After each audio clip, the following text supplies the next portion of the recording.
Saiki ya wis ngurus surat dhewe iki ngenteni ketok palu ndang akte cerene metu ya nduk ngono mesakno ya nduk iya sing nomor 2 Mbak Ayu lambaikan tangan nduk entah apa yang menyakitimu alah sindene cantik-cantik menis-menis wah temenan ngene jarene panjak demung gemawa sindene iki nduk iya status dalam rondo maneh iki panjake kok ngamini sinduk lah iya mesakno rabi sik oleh 2 bulan iki sing lanang dijak mulih nang ngone sing wedok ya gak gelem sing wedok dijak mulih nang sing lanang ya gak gelem tak wenehi solusi wis ngene wae sementara ngontrak ana tengah-tengah jarene ya padha gak kerasane nduk ngono tengah sekolah mari ngono ya gak wurunga ngurus surat dhewe-dhewe nduk dadi nang pegatane rondo pancane jalaran nang pegatan iku wong omah-omah ya kudu sing ati-ati ya lho nduk bojo wong seni bojo sinden ya kudu atine kudu rangkep ngono contone kaya dalange perlu dicontoh gak tau gak kono sing lanang dalang sing wedok nyinden temenan rumah tanggane ayem tentrem ya durung tau krungu tukaran ngono durung tau krungu durung tau krungu dalange katut sinden katut penyanyi ya durung tau lakune lurus ya nduk meneng nah maksudnya meneng diapa-apakno meneng loro sing nomor 3 Mbak Rika Inse tanjakan nduk oh lambaikan tangan iya lah sinden saka Ndawar Blandong Mojokerto status janda permanen sakno anake loro iki bojone Panjasaron iki sing lanang katut sinden Mojo Agung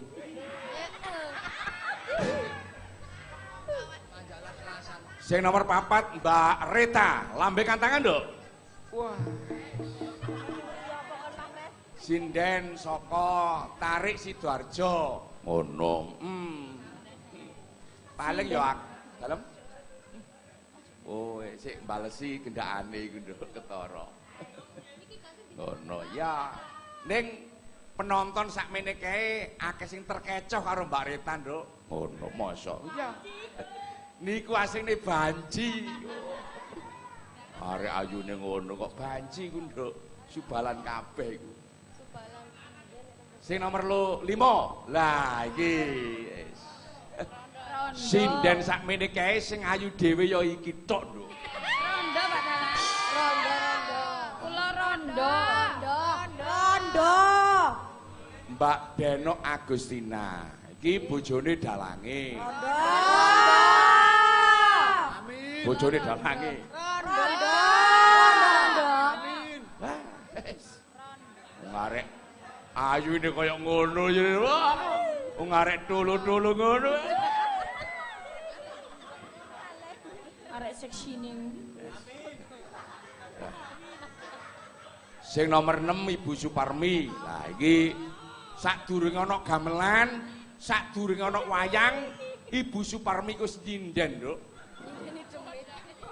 nyindeni wong nyindeni apa nyindeni wong bal-balan kadang yo nyindeni wong obong boto ya wis lagune lagu wetanan wae kaya ta sambel kemangi ngono ae enteng Mbak Indri, Mbak Indah, meneng. Mbak Ayu karo Mbak sapa? Rakel. Nah, jumeneng, Nduk. Sepote, Mas. Yuk, ya. Yang ada, Kel. Ayo, dah. Ayo, yuk.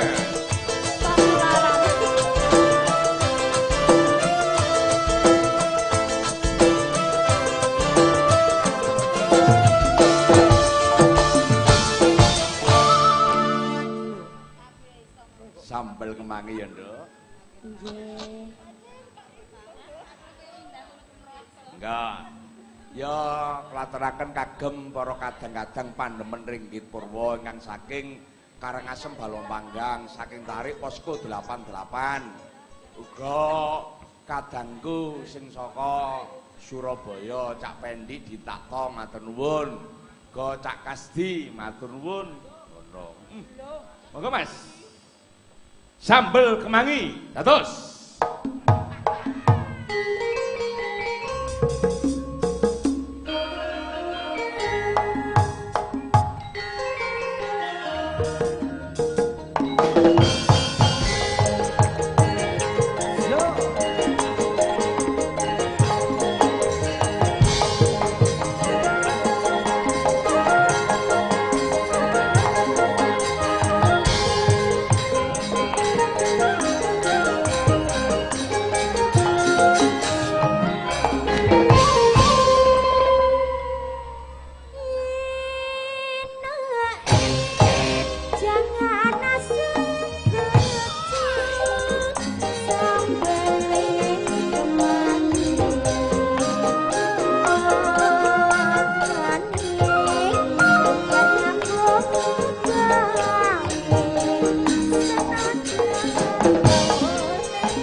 sambel kemangi ya wis diaturna ya Nduk.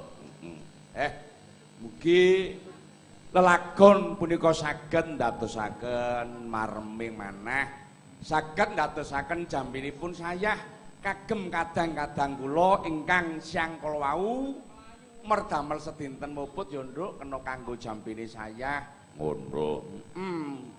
Ya kadangmu sing saka Kebraon Mas Satria ya matur nuwun ngono. Mas Dalang sugeng ngayahi jejiban Katur dhateng para pandhemer inggih purwa matur nuwun sugeng ajahi wajib mugi pinangareng lancar ngantos paripurna matur nuwun. Nyuwun tembang tresna kalian sesideman saking Mas Satrio. Oh, dulur saka STKW Surabaya. Ngono.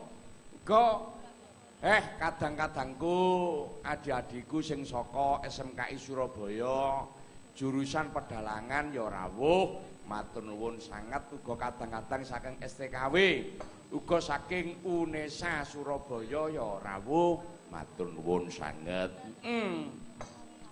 Gendinge apa maneh yo sik ki akeh gending. Mas Hadi nyuwun tembang tresna nggih. Mas Rizal yo rawuh matur nuwun. Mas Heru dalang saking Jombang matur nuwun. Nyuwuna apa maneh, Nduk? Ana tembang tresna uga ana kalung mas. Oh, ngono. Campur sari sik ya, Nduk, campur sarian sik. Nyuwuna Mamae Dina uga Mbak Afif, Mbak Wulan dari Suprabaningrum. Ya. Sing siji Mbak Rita. Kalung mas. Sipote mas.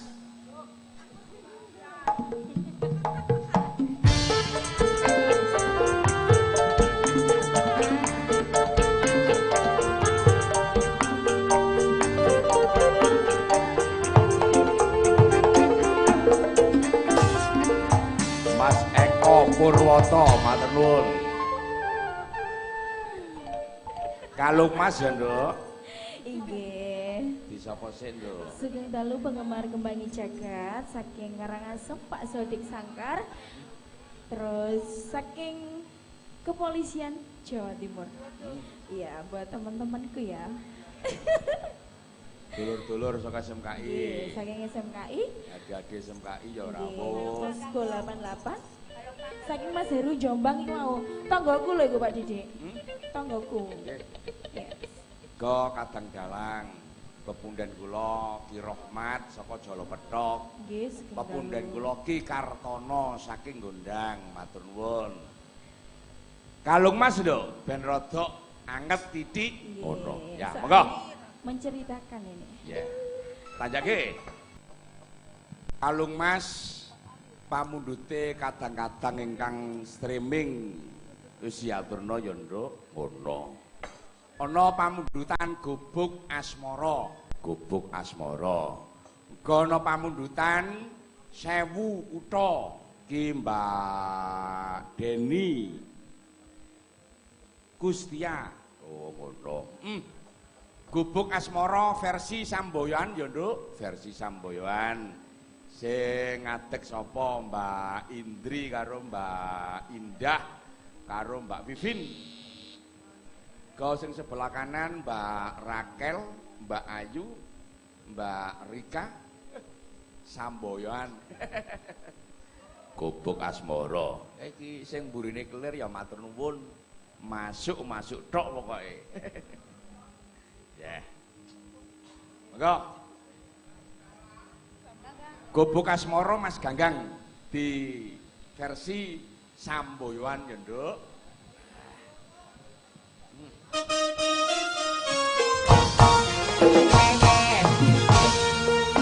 Mas MH Iksan matur nuwun.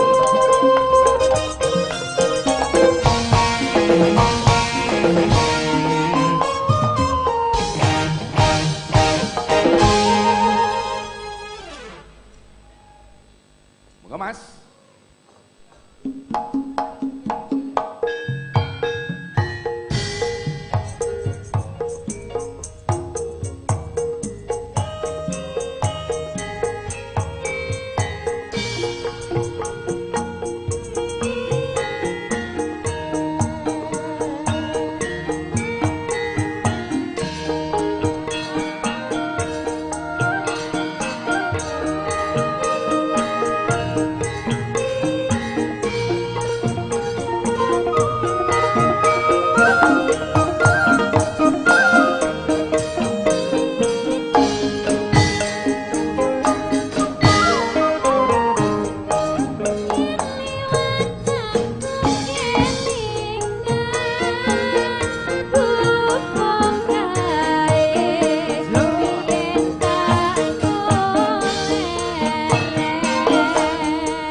Matur nuwun Gubuk Asmara. Tepuk tangannya mana?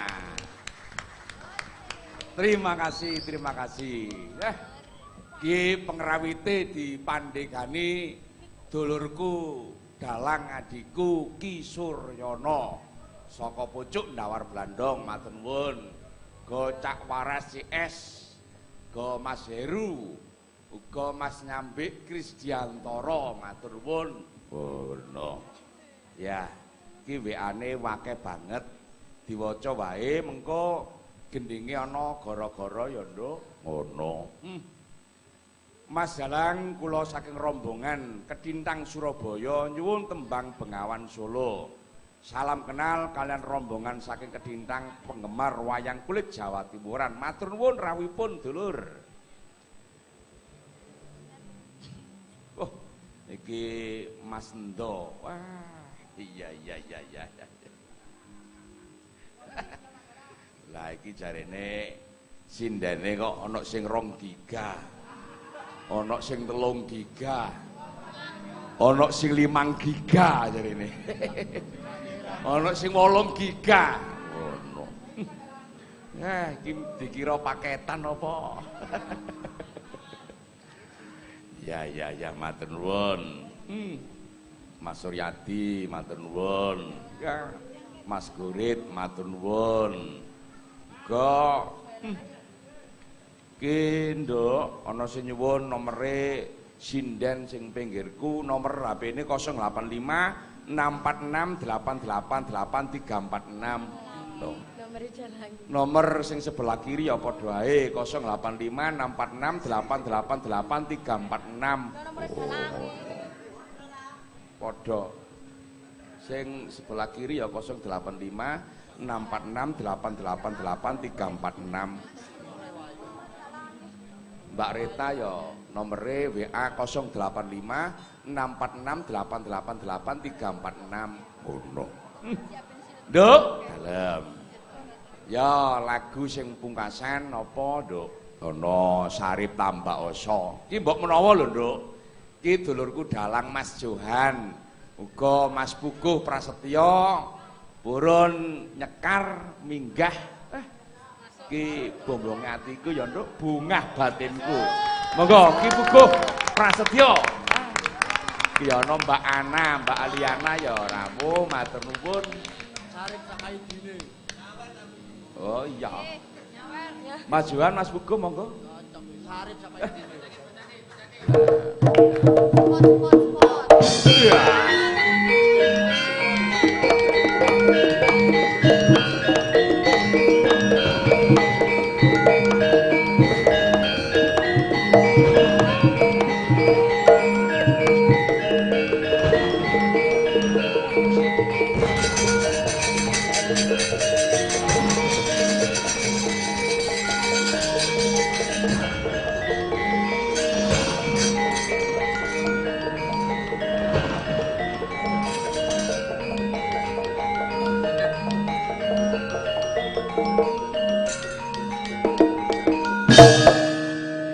Matur nuwun Mas Puguh.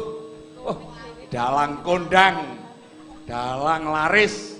Mas Johan iki ya terope mbludak wis temenan. Wis mbleduk. Matur nuwun. Assalamualaikum warahmatullahi wabarakatuh. Waalaikumsalam warahmatullahi Boten wonten ingkang kula aturaken namung kejawi matur nuwun sanget atas menika fasilitas ingkang sampun dipun paringaken dumateng kadang-kadang Parijati kaleresan menika ingkang mewakili kadang kula nem Ki Didik Sasmito Aji. Mugia sedaya kula wau minangka panyetut atau penyemangat ngrembakanipun Ringgit Purwo Jawa Timuran. Nembah nuwun rawuhipun kadang sedaya salam sehat selalu dan salam budaya dumateng kadang-kadang ingkang sami rawuh lan mboten kesupen ngaturaken gunging panuwun dumateng sedaya pepunden terutama pemerintah saya Provinsi Jawa Timur sedayanipun tanpa terkecuali. Monggo majuan ingkang dipun aturaken. Matur nuwun dumateng raipun para penggemar wayang kulit Jawa Timuran nggih. Ngantos sak menika wayang kulit Jawa Timuran tansah ngrembaka banyak pecinta-pecinta penggemar wayang kulit Jawa Timuran. Nggih. Matur nuwun raipun kadang-kadang kula dulur-dulur Parijati nggih, dulur-dulur dalang lumpuk sedaya nggih. Alhamdulillah penggemar saking Kendhindang matur nuwun Pak Unang dan kawan-kawan. Monggo mangke Bengawan Solo. Nggih, mangke pun kuatos penggemar Kendhindang. Ki ya dalang ya dosen, Mas Pugo ya dalang ya pencipta lagu.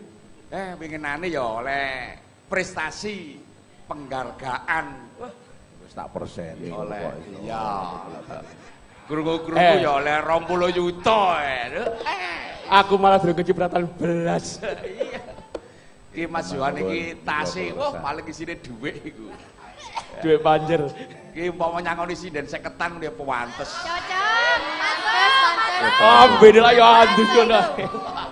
Pun beres, mangke kula transfer. Rekening mawon dipun kirim. Saestu. Umpama gak 50-an 20.000 mudhun gak apa-apa. Nggih, kala wau sarip tambah asa mandhapipun serampat. Siap. Nggih. Monggo kendame kok bilih macoan kula brek nglirak-lirik niku rokoke Samsu. Sing genten iki rokoke mosok pancet sukun abang, mboten lho. Monggo saripe Mas. Monggo sarip tambah asa. Oh iki cocok iki umpama sarip karo Pak Edi cocok iki sepel. Iya. Apa ya? Sing besani monggo Mbak. Monggo salah dua. Salah dua. Pesan Mbak Wibin karo Mbak Afif. Satu napa nggih. Mbak Wul. Nggih, nggih. Mbak Wul. Mas Yohan ben milih dhewe sing rondo napa sing setengah rondo apa sing perawan? Nggih, nuwun, monggo sarip tambah asa. Ngalor.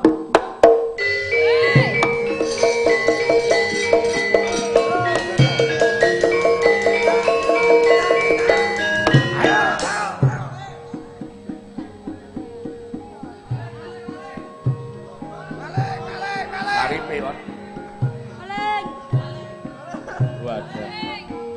Ngancani Mas Pugo joget.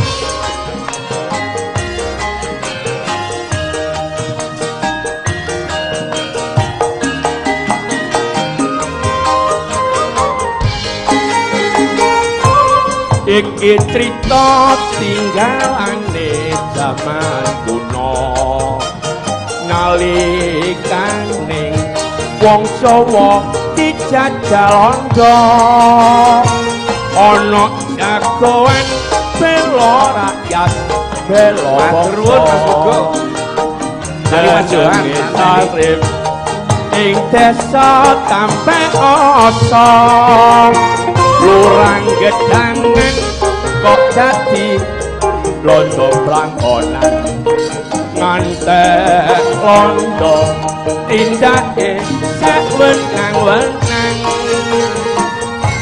nake pacet kok ne Sarip diyepuki Sarip ora terima lurang gedangan dipaten wetan kali jagoane Paidi kusir dokar buruwe haji kulon kali Sarip jagoan sakti mungsuh bebuyutan Paidi disusuk lagi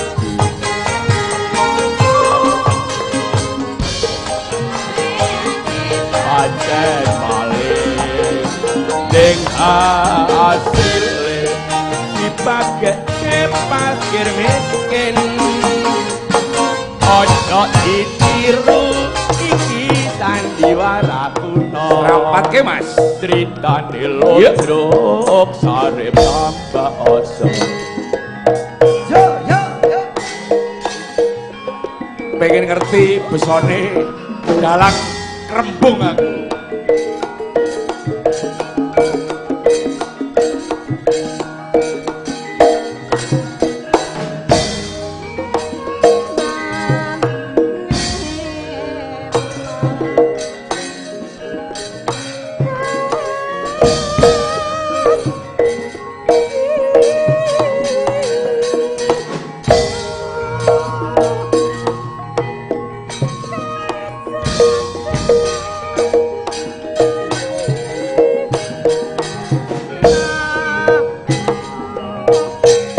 Sale wong etiku kanjung yon selagamu saya nambahi lamun dasar ayu lencir kuning ora mokal atiku dadi kuping ming semo sethithik aku wis trima kenokah anggo tangga kangen gurin wengi tansale wong tresna ra bisa lali matur nuwun Mas Johan.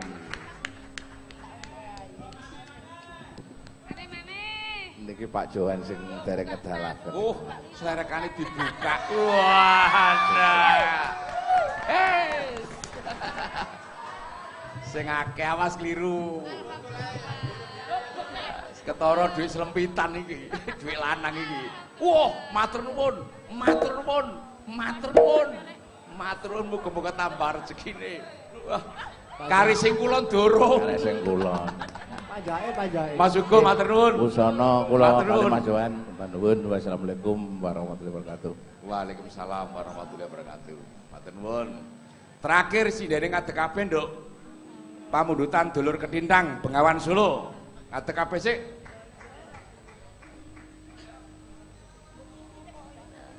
Semeneng kabeh. Bar ngono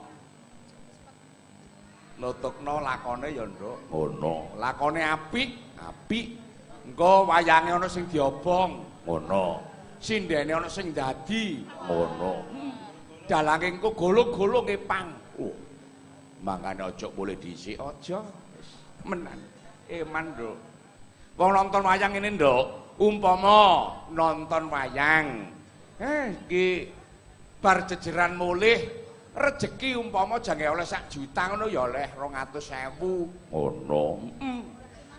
Umpama nonton wayang bar limbukan mulih ya jange oleh rejeki 1 juta ngono ya melorot oleh 300.000. Ngono ya Yung. Iya. Pancen ya wayang wali yang membuat.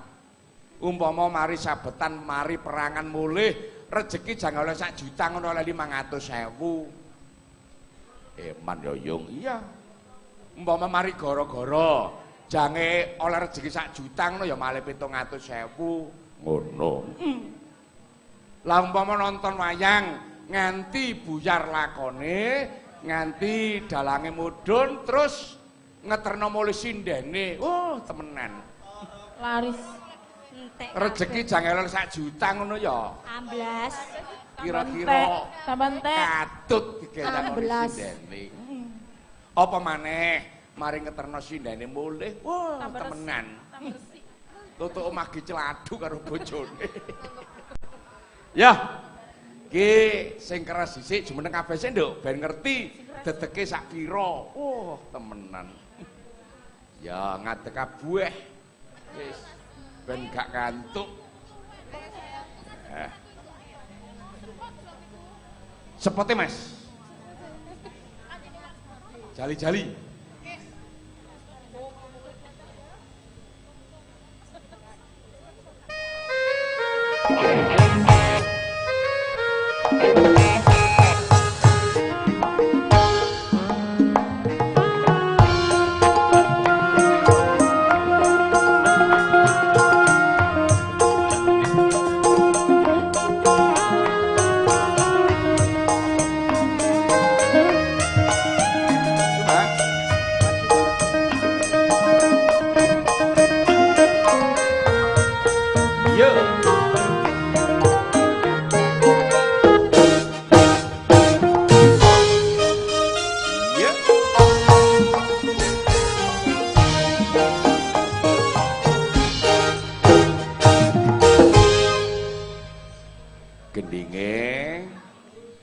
Sing penak apa? Ya apa ya mudune kira-kira Bengawan Solo ngono.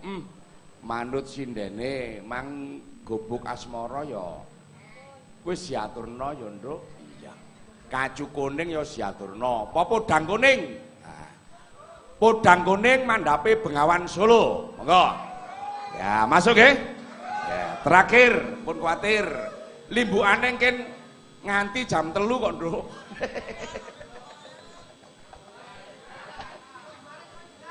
Pak Dekartono matur nuwun, Bu, matur nuwun. Ya. Podang kuning mandhape Bengawan Solo, tanjake dados.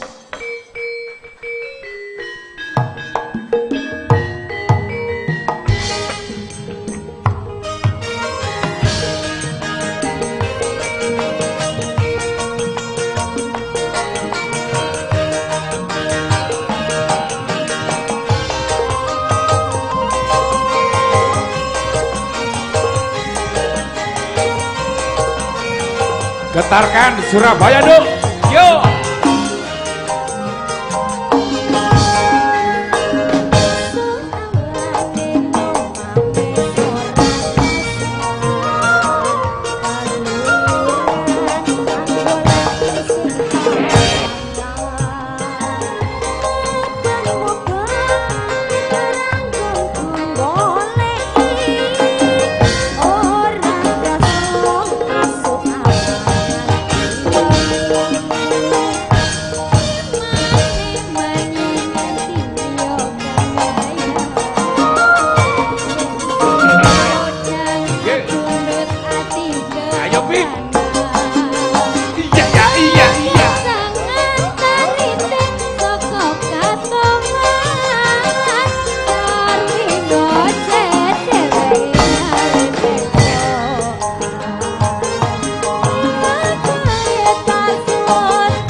Bengawan Solo.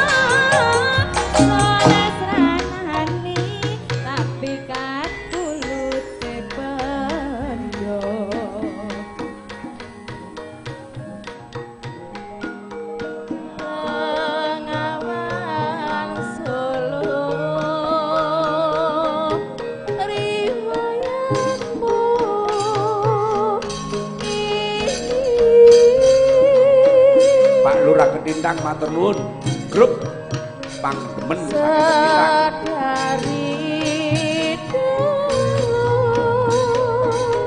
jadi perhatian sani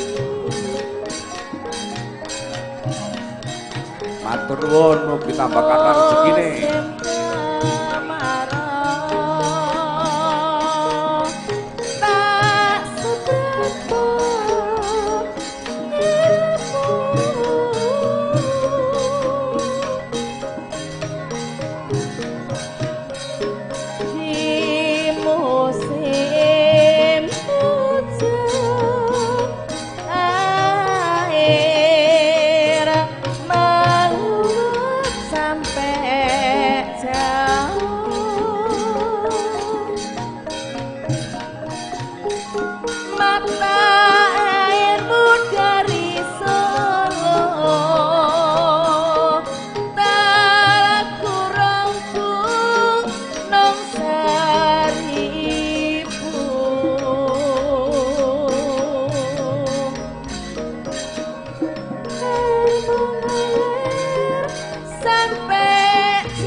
Matur nuwun, matur nuwun, matur nuwun.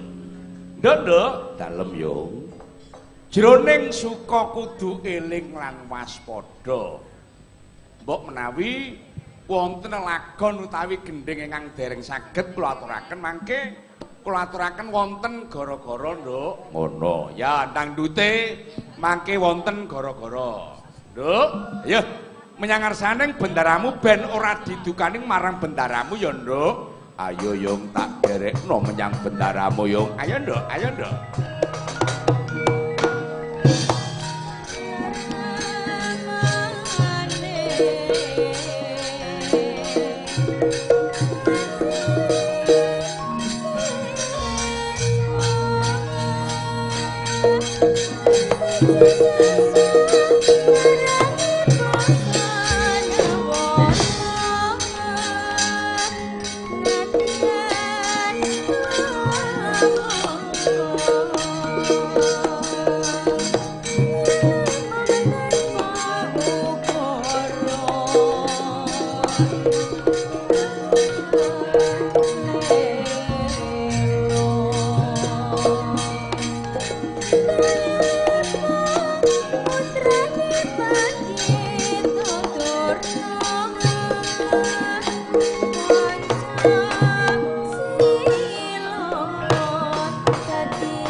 Ya nenjing beda gumora gumora gumureng prawadyabala saking ning negara tumungapung paning sapucaking ukel wus ketingal ketinggal berbapak bang sumirat nyoroti mekolan gunung-gunung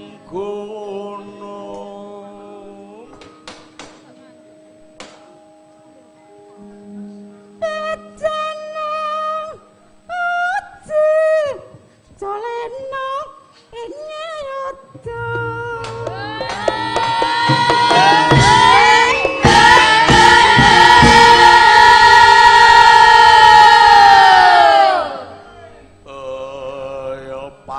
pencolot pating bleber untaping Prawadyabala menapa ajrik nampi dawuhipun Sang Harya Prabu. Golong-golong mangetan golong-golong mangulon tingkang Prawadyabala lir ancak tinebana candrane. Ancak walang tinebawatang kaya dening walang ketebeng watang pating mencolot pating bleber.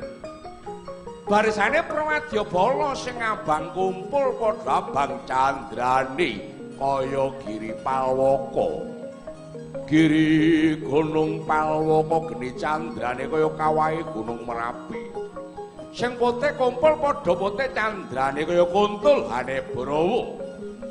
Sing ireng kumpul padha ireng candrane kaya dandang den koropaken.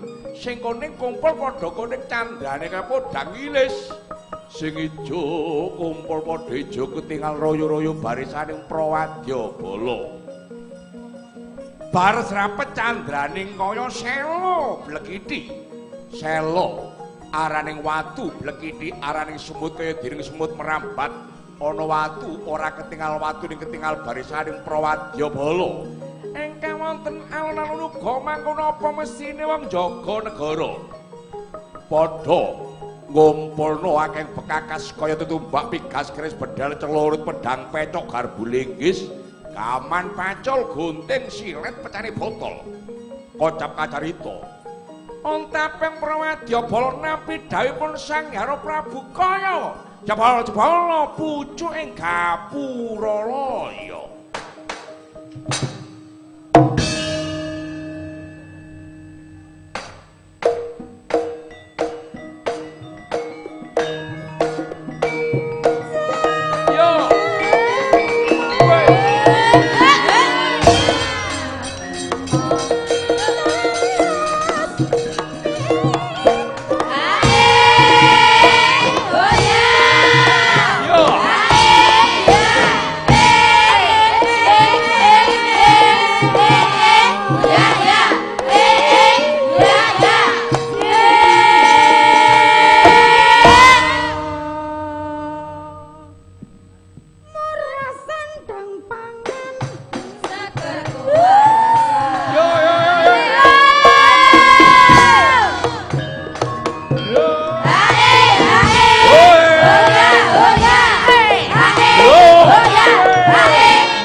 kabeh wadyabala projantaka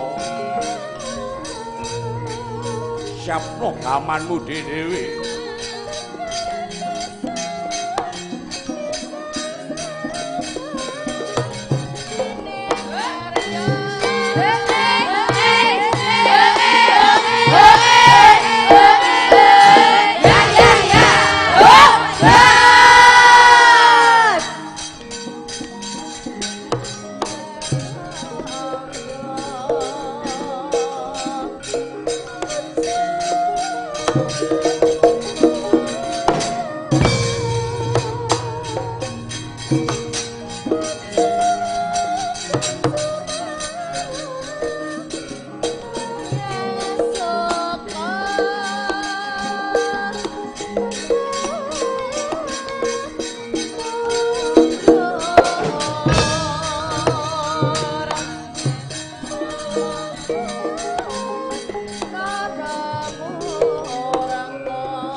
Sang Prabu Nalasinga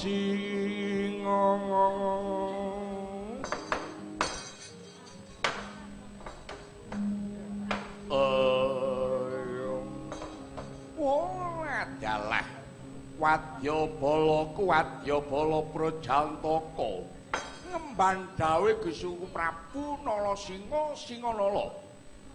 Aku lan siramu kabeh kautus ngraket duta saka negara Pancawati Raden Anggada Raden Anila.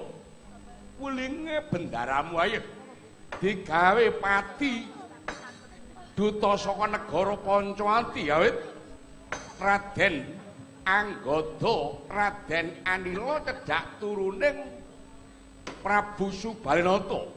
Bendaramu nagih putang nalika semono ramane bendaramu Nalasinga diperjaya digepati Prabu Subalinata.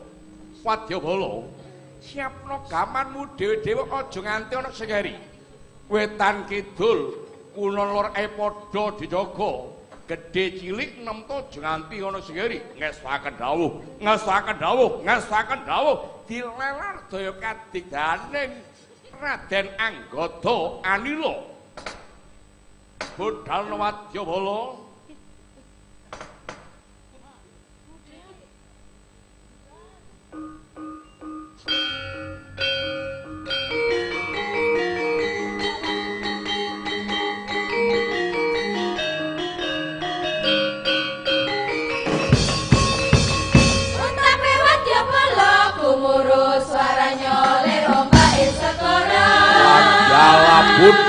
budhal